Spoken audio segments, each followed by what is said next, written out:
concludes our series relating to astrotheology. And we hope that a few points have been made with sufficient clarity to suggest that the subject offers a key to the interpretation of ancient lore, and at the same time reminds us that the principles and values involved in the teaching are as valid today as they were thousands of years ago.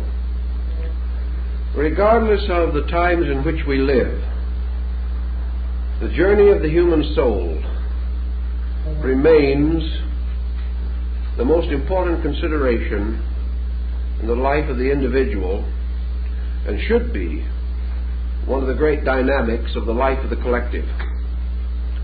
Until the human being senses again his citizenship in space, until he realizes that his destiny is not fulfilled in the small cycle of immediate experiences with which he is familiar, we cannot hope to develop a long-range perspective capable of impelling us or inspiring us to a course of constructive conduct.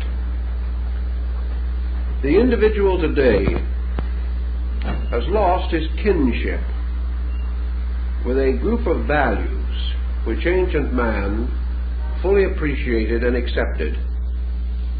He saw himself as part of a vast living organism. He sensed that all of space was populated with rational creatures, beings whose lives and thoughts might be infinitely beyond the comprehension of man. Yet these beings existed, and their thoughts and lives were valid experiences in nature. Old-time scholarship sought to adjust man to the universe, whereas the modern thinker seeks to adjust the universe to man. This is not reasonable nor essentially possible, because man is not the axis of the vast plan which moves around us. Man is part of that plan, but the plan has its own destiny. Man is involved in that destiny, but he cannot control it, nor is he the principal factor in the purpose of existence itself. Thus, by a proper modesty, by a gentle humility, by a recognition of the importance and dignity of the human estate, without exaggeration or distortion, we achieve something that is important. In religion and philosophy, particularly in recent centuries, man has become too important. He has become important in a self-centered way. He has become too egotistically significant. And in the emphasis upon himself, he has failed to emphasize his relationships with the larger world of which he is a part. Until he has proper perspective, he cannot cooperate adequately with any purpose greater than his own personal interest. Now today even we recognize larger purposes. We recognize such desirable ends as world peace. We hope to see ultimately the end of poverty. We would like to see universal enlightenment. We would like to have a factual statement of human equality. We look for the time when prejudice and intolerance will cease, and that the individual will live in a better kind of world. He cannot attain these ends, however, unless he becomes conscious of the machinery of progress, and unless he becomes willing to adjust his own personal desires with those larger motions by means of which collective goods of one kind or another can be recognized. realized, attained. The ancient man, therefore, looking around and seeing the universe, saw it as a vast house. He saw it as a house in which there were many rooms, many departments. He also recognized life unfolding in this great structure as being composed of innumerable parts, no part actually more important than another. Some parts more advanced in their present growth, some more humble, some lives rudimentary, others apparently approaching the completion of their spans of growth. But these various differences were quantitative rather than qualitative. An ancient man recognized a common life which he had to respect, which he sought to understand, and which he did not wish to violate. We say, for example, that ancient man, when he hunted for food, he killed animals, but he killed them to live himself. He killed them to feed the hungry. Ancient man never killed for sport. He never killed for the joy of destroying. Ancient man also never built merely in order that he might create with his hands. He built with a dedicated purpose. The things that he did, he sought to make important through the help of his gods, through the dedication to his religion, to his faith. His every art and science was dedicated. His own life was dedicated. We may wonder then how it happens that so dedicated a people did not attain the end which they desired.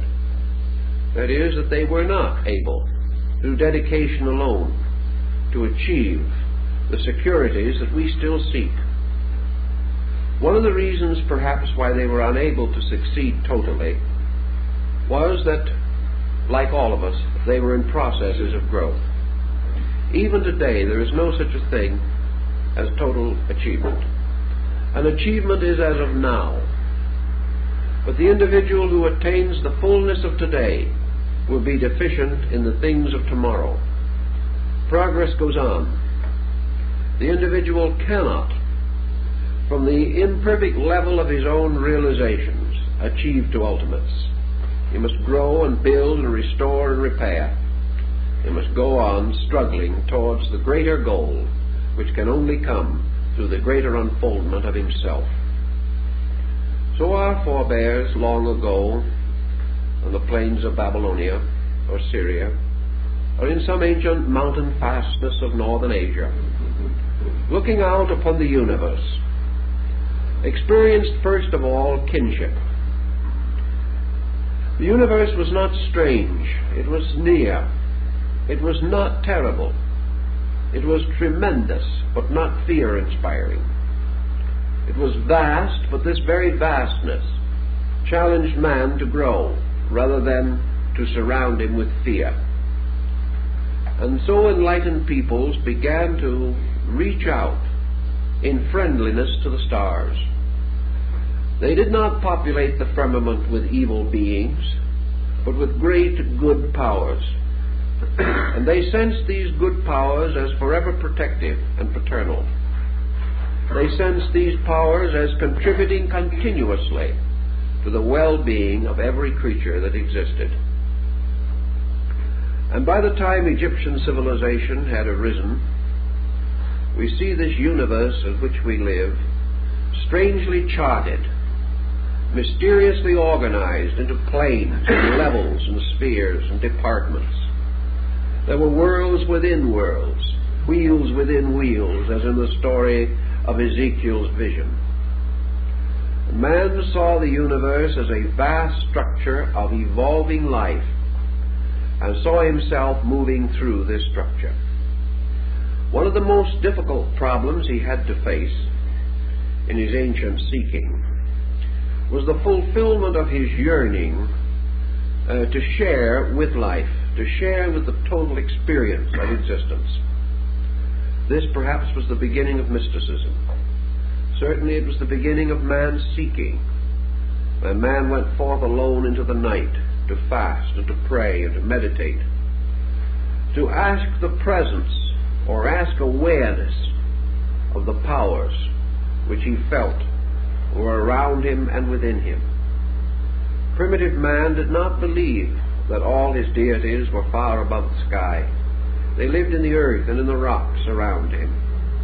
They lived in the mountains and the valleys and the trees and the waterfalls. He had this wonderful sense of the nearness of the creative agencies. We've lost this because man finds nearness only to his own kind or to the strange, complicated world which he himself has fashioned. As a result of this lack of nearness to large things, this lack of ability to go out and simply contemplate and feel, man has become a highly neurotic creature. Some psychologists like to tell us that ancient man was also neurotic. He probably was to a degree. But had he been as neurotic as we are, it is questionable if the race could have survived. Actually, he had, as a medicine for his neurosis, so many beautiful things that we no longer have. Perhaps they were superstitions. Perhaps we feel that we have outgrown them, like the fairy tales of childhood. But whatever it is, we have lost the beautiful. We've lost the sublimity of life, and have locked ourselves in a world of routine patterns, of mediocrities, which neither satisfy the imagination nor nourish the idealism in our constitutions. How we shall understand this pattern in terms of astral theology will require a little understanding of ancient man's opinions and beliefs. Where did man come from? Well, theologies tell us and philosophies imply that man came out of a universal state. Like the old poem, he came from the everywhere into the here. The ancient man believed that in a remote period, men lived with the gods, that men were fashioned first in a strange heavenly state, that man had in his constitution something of the divine nature, that he dwelt above the world in a mysterious abode of blessedness. And then he started forth on his journey. And the story of his journey is very much the story of the prodigal son. Man's beginnings in the great cycle of existence have been variously explained. The Egyptians and the Greeks were of the opinion that man primarily sought experience consciously and willingly. These peoples did not have a fall in their theology, as some other nations had, this concept of man being driven out of paradise. Many ancient peoples and most Eastern peoples did not feel that this was true. Man was not an involuntary exile, nor was he punished for original sin. Man went forth as an adventurer. He went forth to conquer the unknown, because such is the nature of man, such is the nature of life. The American Indian will tell you that just as the young man, reaching maturity, feels his own individuality and wants to go forth upon the adventure of life, to create a new home, to bring a new world into being, so primordial man, primitive man, in the presence of the gods, is said to have looked forth into the great expanse and mystery of creation and decided to go a-venturing. He wanted to know what was beyond and below and around him.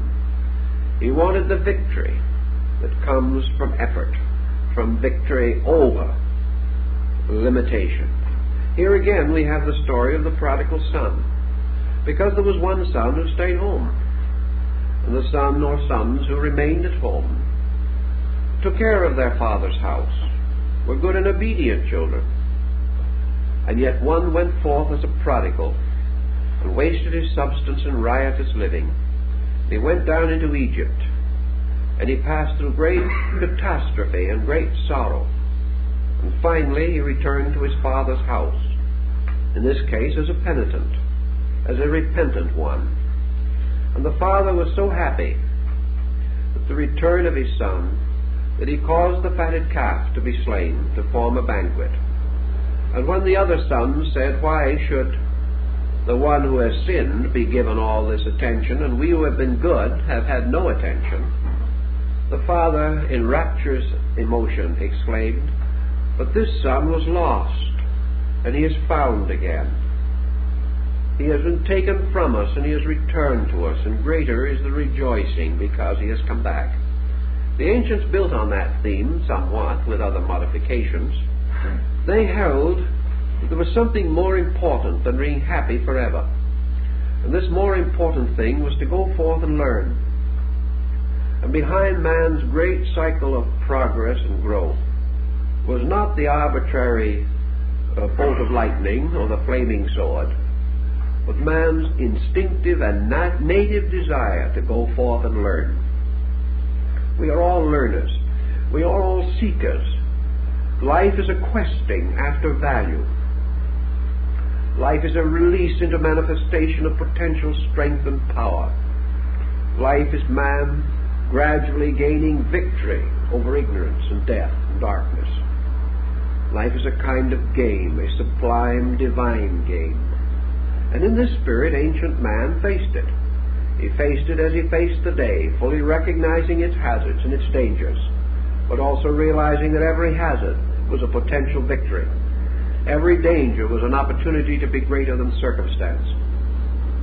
These thoughts, then, according to ancient doctrine, sent man into the great mystery of the world, sent him forth out of the state of innocence into the search for virtue, out of ignorance into the questing of wisdom, and out of a static potential into a sphere of dynamic potency which he had to conquer. So man is out conquering.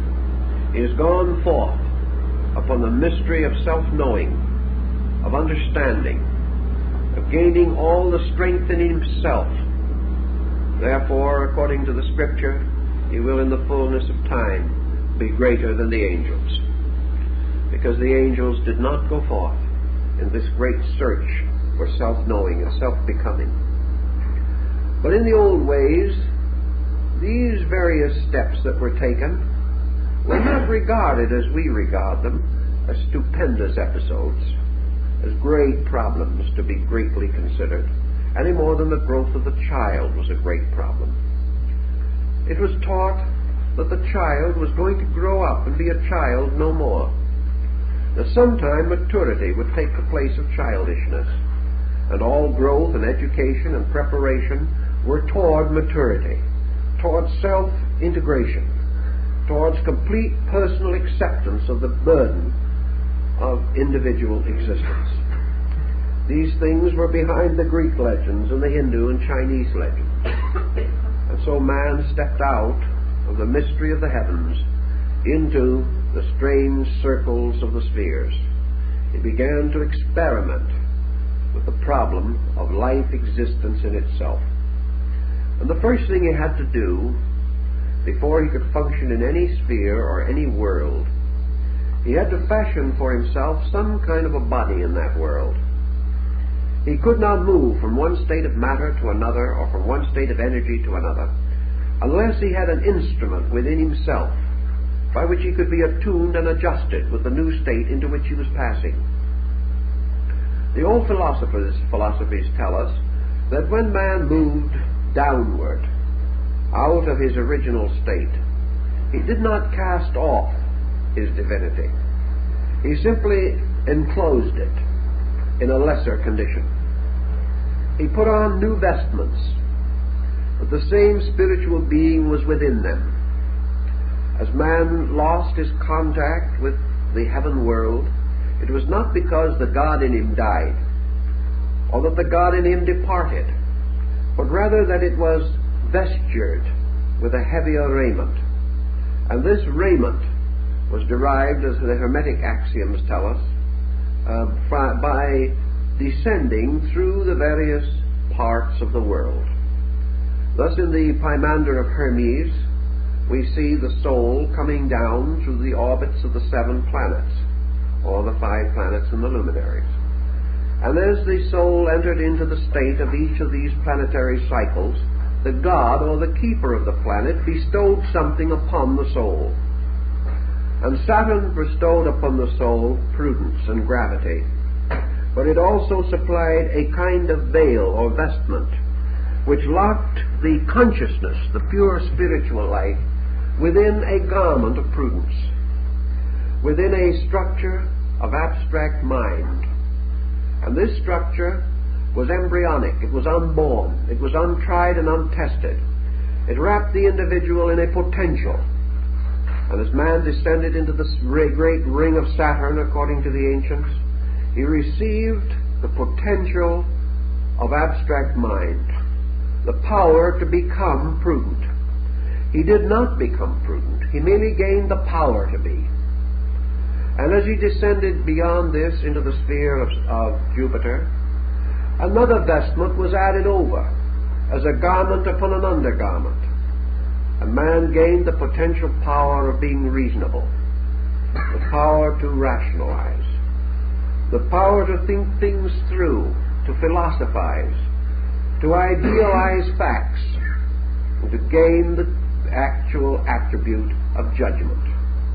Then he went still further down, and he received another vestment over the ones that he had already gained. And this third vestment was bestowed by the spirit of Mars, and this was the vestment of courage. The individual gained the power to become brave, to have patience, perseverance, to stand under the struggle and stress of things, to bear pain, to bear reverse with fortitude, to have the courage to dare, added to the wisdom to be silent, which he had previously received. Then he went still further, and another luminous vestment was imposed upon him, and he was surrounded with a halo of light. And in this next, or in the great solar arc, he gained for himself the power of vitality, the power of energy, courage, and to be sustained and supported by energy. Without energy, man's courage remains locked hopelessly within himself. Energy becomes necessary to courage. But he gained this mysterious thing that is said in the Bible. The breath of life was breathed into him, and he became a living thing, a living being. And his life came from the sun. And his life made him a dynamic creature, rather than merely the patient bearer of ancient mysteries. And from the sun he passed on downward still further, and he received from the guardian of the gate of Venus, he gained the mysterious power of beauty. He gained the ability to love, the ability to sacrifice with great tenderness of affection, the strange and wonderful ability to forget self in the service of the beloved. And this vestment of love was placed upon him, not as a mature instinct, but merely as a garment. And then he went still further downward into the mystery of things, and he came to the orbit of Mercury. And here was given to him skill and cunning, and the ability to use his hands, and to fashion and to fabricate things. And he was also given quickness, and according to the Greeks, wit was bestowed, so that he might bear the rest with patience. Without a certain wit, without a certain humor in his own consciousness, without a lightness from somewhere, all these problems and burdens might be too heavy for him. And then he came down into the orbit of the moon, and here imagination was bestowed.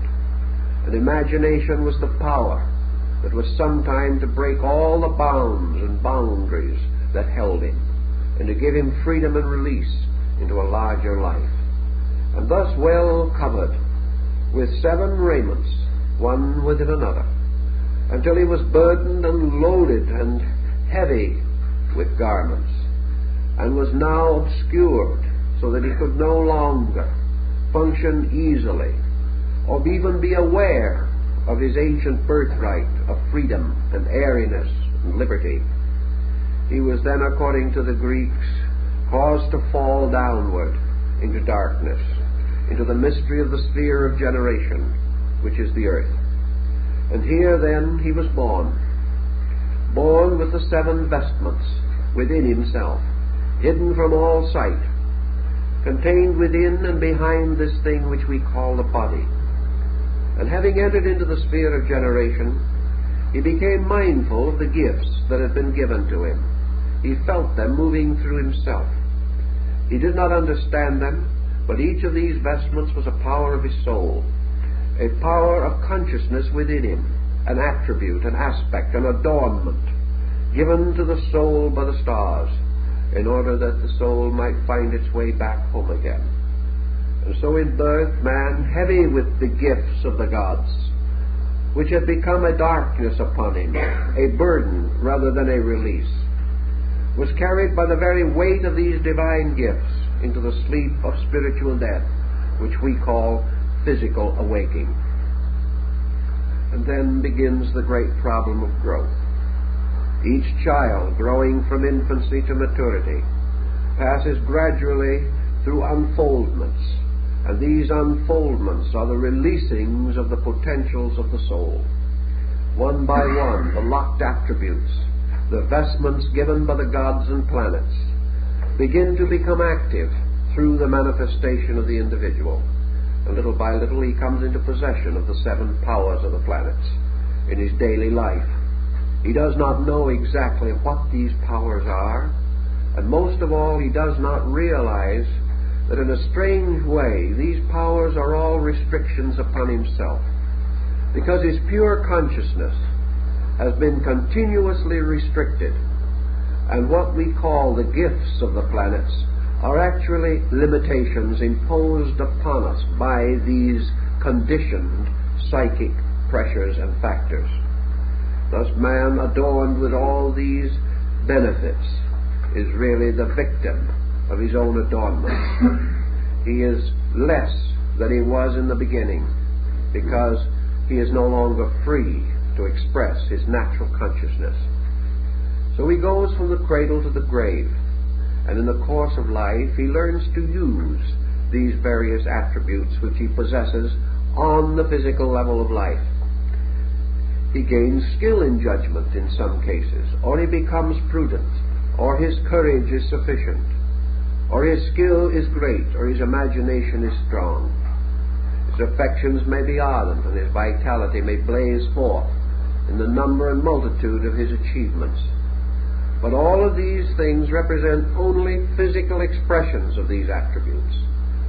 The mysterious vestments, the gifts of the gods, are still locked within him. Now the ancients said that just as surely as man in the course of life unfolds certain potentials and uses them for the development of his orientation here, just as surely as he can only attain here by bringing into manifestation things locked within himself, so man gradually becomes crystallized by what we call old age. Little by little these potentials and powers which he has close in upon him again.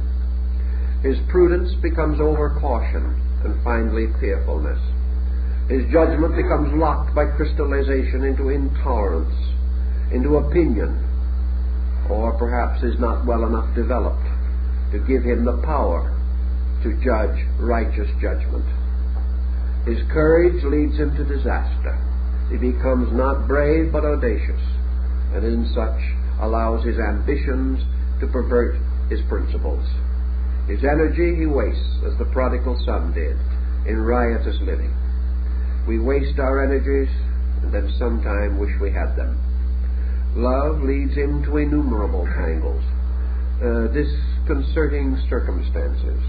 He feels that his love is wasted, that it is betrayed, or he does not develop it strongly enough to have a constructive and creative impulse there. The love of beauty and truth are ignored. The individual falls merely into the lower victimizings of the sensory perceptions. Wit, skill, produce not only the cynic and the skeptic, but skill without understanding gives us a scientific world which is not safe to live in. Imagination leads us into every fantasy and excess, into suspicion, into tyranny, despotism, into all kinds of terror in the night. So one by one, these powers of the soul, which should be blessed, which should give us the full measure of realization, betray us and leave us victim to the excesses which their perversions indicate. Such was the state of man when the ancients conceived the idea of creating the great ladder of the mysteries. This great method of release, not release for this life alone, not release merely for years or for days, but the recognition that what we call evolution is man's victory over all the limitations imposed by conditions upon the unconditioned consciousness within himself. So a great symbolical pattern was created which reversed the involutionary procedure. Man gratefully and gladly returned to each of the guardians of the spheres the gifts which they had bestowed. He outgrew these gifts. He rose above them. He transmuted and transformed them, and handed back the vestments and the adornments which they represented. There are ancient fables in the East about this. The fables of the king, who so adorned himself with his jewels and with his wealth and with all the symbols of his honors and dignities, that when he fell into a river he drowned because of the weight of his adornments. And this is what happens to man.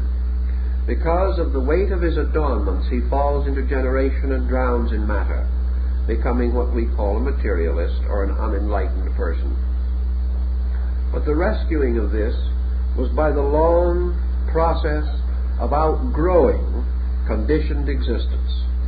And to achieve this end, the soul had to consciously ascend through the 7 orbits of the stars, ascending as a star, the goddess, ascended from the dark threshold of the moon god up through the 7 gates to the upper world from which she had come. The journey back upward, like the mysterious story of Dante being led by Beatrice from the Purgatorio into the Paradiso, is always man's eternal psychic entity leading him back by his dreams, his aspirations, and his affections to the great spheres from which he fell, or from which he descended not by a moral fall, but by determination or decision to seek adventure, to seek things, and in gaining things to lose self. This is also the burden of Buddhism, that man, gaining all other things, has as a result lost pure consciousness, without which his journey to light cannot be perfected. In astral theology, then, the soul first sought to escape from generation, sought to escape from the mystery of death, or perhaps to escape by death from the mystery of this world, to come back to a state in which there was no longer any worldliness in him, to draw him back again into material existence. To escape from the world, he must therefore escape from worldliness. And what were the great pressures of worldliness, which had to either be overcome or man would be drawn back? In fact, he could never escape. Death was only an exchange from the visible to the invisible side of nature. Man never actually transcended the great material sphere of things, either in life or in death. He merely disappeared and appeared again by the ancient concept of rebirth. He was never away from worldliness until worldliness ceased within himself. Religion held this to be true, and most of your mystical theologies were derived from the ancient astrotheological symbolism of the soul beginning its journey upward by its effort to overcome the world. This is another meaning, of course, of the dragon slave, the individual overcoming monsters, the knight-errant going forth and rescuing the fair maiden by killing the wicked ogre, or the giant, or the monster, which had this maiden captured in his castle.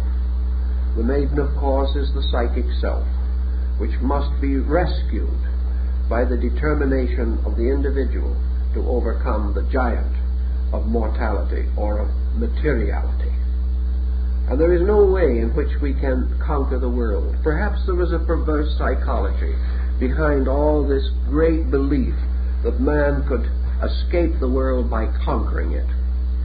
Perhaps the reason why we have had Genghis Khans and Hitlers and Alexanders and Caesars, Mussolinis and Stalins, is because the human soul has misread an archetypal symbolism.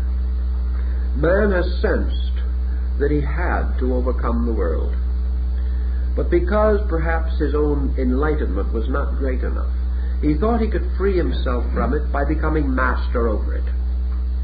He thought he could finally reach that condition in which he was free because he was a law unto himself. When he reached that security, when he bound the whole world in slavery to his purpose, then no one could contradict him, no one could deny him, no one could refuse him, no one could thwart him. Then he thought, I am free. But he never found that to be true. He found with Wolfe, at the time of the Battle of Quebec, he found that the path of glory leads but to the grave.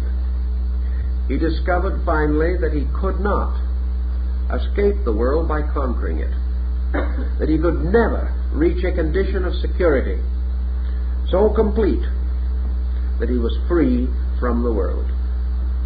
Therefore he turned, as the mystic turned, to another method. Instead of attempting to conquer the world, he attempted to conquer worldliness in himself, realizing that he was bound here by these very ambitions which he sought to satisfy or to gratify. Consequently, by becoming desireless, by no longer responding to the allurements of the world, by no longer admitting the power of the world, he could perhaps escape from its tremendous, insidious effect upon himself. Ancient man, then, really believed that he had to be born again out of this world, if possible, born without death. That instead of dying out of a material state, he must die out of the materiality in himself. This was the second birth. This was the twice-born one who had achieved conscious liberation during life. It was a birth into a new state in which the Greeks said the hero dwelt. The hero being the person who had overcome the world as an experience of consciousness, was therefore free from it, because it could no longer be stimulated in himself. He would no longer hate. He would no longer desire. He would no longer sacrifice his principles for his possessions. He gained a certain detachment. How did he do it? Usually by becoming internally conscious in some way of something superior to the world. He could not escape while he believed in the world. But if by mystical experience, or by the strange disciplines of ancient esoteric sciences and philosophies, he was able to experience inwardly a freedom from this world, and realize that in departing from it as an experience of consciousness, he was not leaving the greater for the lesser, or the known for the unknown, but rather that he was leaving something that he had outgrown, leaving darkness for light, leaving things that are not true for things that are, gaining more than he could possibly lose, finding himself by sacrificing that which was not his real self. Buddhism taught this in renunciation, that the individual, through inward discipline, gradually relaxed away from the world, and having done so, he passed through the first gate of the mysteries, and was, for the beginning of his journey, a free soul, a soul-searching light. And beyond this, he then had to pass through what the ancient Indians might have called the yogas. He had to pass through the levels of the planets, and he had to return to each one of these planets the garment or gift which each had bestowed to him. And the only way he could return any of these garments was to outgrow them. He could not cast them off. He had to achieve a victory over them. He had to make himself greater than they were. He had to exhaust their usefulness and their ability to hurt him. He could only, therefore, go on when he had achieved complete mastery over the mystery that was represented for the planetary gift.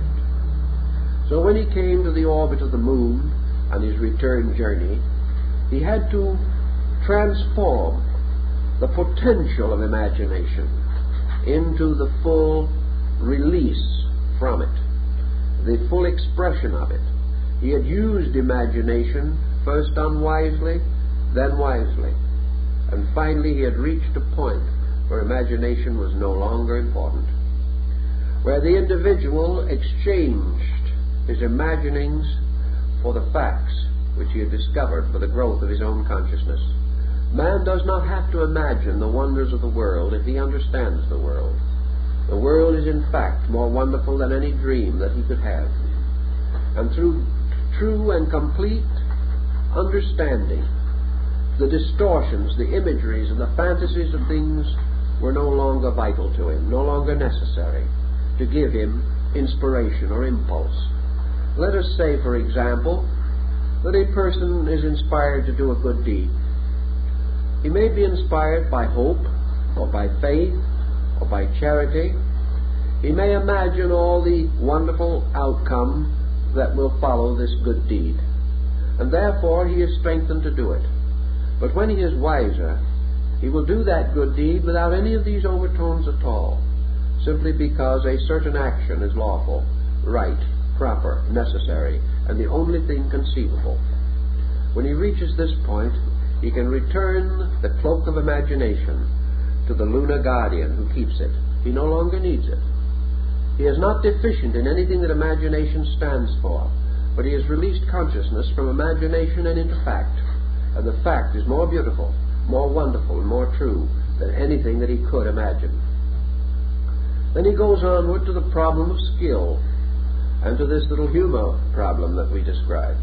He must return to Mercury, the gifts which this orbit has given to him. And so we find that he returns to this level, that level of his mentality, which has to do with proficiencies of all kinds. He returns the powers which Mercury has, among them the arts and sciences, because these arts and sciences were all schoolrooms in which he studied, and having mastered the lesson, he no longer needs them. Having transcended sensory perceptions, he is no longer dependent upon them. He moves inward into the archetypal soul powers, by means of which he can direct his higher destiny. So he returns to Mercury these problems. And he also returns this element of humor. For this humor is no longer necessary to the individual who values things correctly, because the moment he values them correctly, they are sufficiently satisfying and sufficiently optimistic so that the truth is more joyous than any interpretation or any jest that we can create about it. And he returns in due force and time the emotion of love and beauty to the keeper of the orbit of Venus, because he has now discovered a transformation of emotion within himself. He is no longer subject to profane affection. He has rather transformed all personal emotion into compassion, or the great spiritual attribute of love. He has gained a soul power, and it is no longer necessary for him to use the instruments of trial and error which he previously knew. He then ascends to the sphere of the sun, and here he returns his energy, because he no longer needs to do as Satan does, rush up and down the world. He no longer needs activity as we know it, because the greater activity is a psychical quality within himself, beyond dimension. Vitality is no longer necessary. In its place is a simple directive. He is no longer burdened with body building or the need of energies and vitamins to maintain himself. All these things are necessary because of his own ignorance, and as he becomes wiser, he outgrows them. He then returns also his courage to the orbit of Mars, because courage is only necessary in the presence of the unknown. When the individual recognizes the immutability of good, he needs no courage, for he knows there can be no evil thing happen to him. And he returns to the sphere of Jupiter, the judgment which it bestowed. And last of all, he returns to Saturn, its prudence. And then, as the wonderful golden verse of Pythagoras says, the soul, freed from all these bonds and all these burdens and all these raiments, rises in its own pure nakedness to return again to the world of light from which it came. It has, however, passed through a strange experience, a strange transformation, because in the Greek philosophy the soul that descended in the childish ignorance of the unknown around it and within it. But the soul ascending has ascended by conscious, intentional victory, step by step. So the innocent, childish soul that descended gives place to the strong, mature, virtuous soul that has decided all things and has chosen to cling unto that which is good. Thus the journey of the soul through the spheres gives man the power of decision. It gives him the right to choose to be right. And as a result of that, it gives him good destiny. It gives him the right to earn a destiny, which cannot be earned unless all factors composing it are voluntary decisions of his own. The gods could preserve man in innocence, but only man himself, given the opportunity to do both right and wrong, can achieve to the state of virtue, which is the determination to cling to that which is right. So this journey was a kind of initiation, and all your initiation rites and ceremonies of ancient man were based upon this story, based upon man gradually achieving victory over the 7 parts of his own soul, restoring their attributes to the universe from which they came, and resurrecting victoriously from the 7-fold body or psychic entity which contained and locked him within itself. Now in China we have another interesting simile, which was also well known to the ancients. Namely, every time at the service of the fortunate New Year, during the great period of the Manchurian emperors, the streets of the Forbidden City, the great wonderful road of state in Peking, was strewn with the sand of Gobi to connect the imperial city, the vermilion city of the emperor, with the temple of heaven of the fortunate New Year. And here, in simple white robe, on the day of the ceremony, the emperor, alone and unattended, walked the yellow sand of Gobi from the imperial palace to the altar of heaven. And here, before heaven, he made his offerings. Here he offered himself as the living sacrifice for the well-being of his people. And in this ceremony it was said that he followed the will or dictates of the ancient emperor Shanti, the imperial heaven. For this emperor, who was more or less the golden emperor of the sun, walked the wonderful gold sand, the strewn band of the zodiac. And the great annual journey to the feast of the fortunate New Year was part of the astronomical mystery in ancient China. We've already mentioned the perilous journey of the sun through the signs of the zodiac. Among the Greeks and Persians particularly, this perilous journey was again revived in connection with the human soul. The soul or psychic self was therefore regarded as performing 12 labors. A man in his journey through the great spiritual year of his destiny, the year composed of the length of time that took him to move from ignorance to wisdom, from mortality to immortality.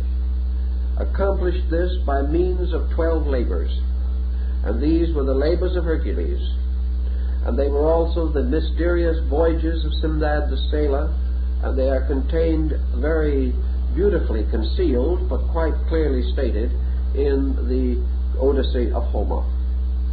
These legends and fables were all derived from the mystery rituals. In the Egyptian rites there were 12 deities, 12 ancient gods who sat in judgment. These 12 gods passed upon the virtues and vices of the human soul. They were the testers, the triers, the guardians, and only those who could pass successfully the examinations given by the 12 gods of the old road were permitted to pass on into the blessedness. Now these 12 gods or guardians of the old road, of course, relate to the solar mystery. And as man became a little more sophisticated in his astronomy and a little more aware of the mystery of the year, he likened his own spiritual cycle of life to this story of the annual journey of the sun. So man started out with the firm conviction that this mystery revealed to him the things he had to do. For the old question is asked again and again, what must a man do that he shall be saved? And this problem of being saved to the ancient meant that he must be worthy. Salvation comes from the same word as salary. That is, we are paid a salary. A salary to the Romans, as the word salary implies, was a payment in salt, because the Roman soldier was paid in salt, a very valuable and important and useful commodity. And the payment that he received in salt was called his salary. Now, salvation comes from the same thing. It means well salted. And it also means that those who are saved are the salt of the earth, because salt is also the most ancient thing for the preserving of food. When they didn't know what to do with it, they put it in brine. And by putting it in brine, they could keep it indefinitely. So salvation meant to be kept in salt. Now, we have hardly that idea of it anymore, but it has its useful points. Because if the salt shall lose its savor, wherewith shall it be salted? And in the Scriptures we hear a great deal about it. Now, in ancient days of royalties, particularly in England, they had a very large salt cellar. It was a symbolic one that looked more like the trophy that you win when you do a particularly good round of golf or something of that nature. A trophy cup. The salt, the great salt, might be 2 feet high, and it was placed on the baronial table. That is, it was placed on the table of the nobleman, dividing those who sat above the salt and those that sat below the salt. And great people sat above the salt, and common humble people sat below the salt. And the interesting point was that the sign of poverty was that you did not have enough salt. Salt was a luxury at one time that belonged very definitely to the great and the privileged. And those that were above the salt were supposedly the salt of the earth, although from what we can learn in English history, it wasn't always quite literally true. But here we come to this point. What must a man do to be saved? Salvation had to do with preservation. And preservation had to do with man performing certain dangerous tasks and surviving wonderfully these hazards and these tests. And in order to achieve these ends, he had to show his courage. And in your Greek legends of Hercules, you see that for various reasons, usually to satisfy some deity, the hero had to perform some peculiarly hazardous and dangerous undertaking, presumably beyond mortal accomplishment. Well, this problem is is quite obvious. The attainment of even a reasonably enlightened standard of living is almost beyond human accomplishment. It is little short of a magnificent example of heroics of some kind. We do not see the swords flashing or the helms with their brilliant plumage. We do not hear the crash of battle, but every achievement that we make is a struggle against pressures, struggle against a many-headed hydra. For as we lop off one bad habit, 7 more grow from the blood.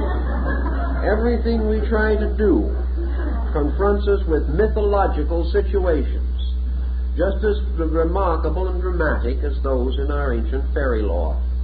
For all folklore deals with archetypal symbols, symbols of man's struggle for security. So in the ancient Greek and Persian rites, in the temples, the band of the zodiac was stretched across the sky. Sometimes it was made into the mosaic floor. Very often it was traced upon the robes of priests and upon the garments worn by neophytes. Apuleius wore the star-spangled cloak when he went in to the mysteries. These stories had to do with the journey, the perilous journey of the soul through the 12 tasks that had to be performed before a man can be saved. And these 12 were represented by the zoans, or the animals of the zodiac. And these animals in turn were each of them an emblem of some ancient law or principle, a hieroglyph, signifying a positive and negative attribute. Each one of these creatures was either a constructive or a destructive force. Each one had its privation and its success, and it also had its moderation. The work of the hero was to pass the test without, in his own turn, violating a principle. If he violated one law in order to keep another, he became hopelessly involved in a labyrinth. The great trick was not to win primarily. The great achievement was to win without having done anything that would cause a loss. In other words, you could always slay your enemy, but how to overcome him without hurting him was more difficult. You could always be angry at evil and oppose it, but how to oppose it without being evil yourself, that was more difficult. How to end sequences of causations without setting new ones in motion doing it. How to so conduct oneself that the correction of one evil did not engender 10 more. How to solve the mystery of the Medusa.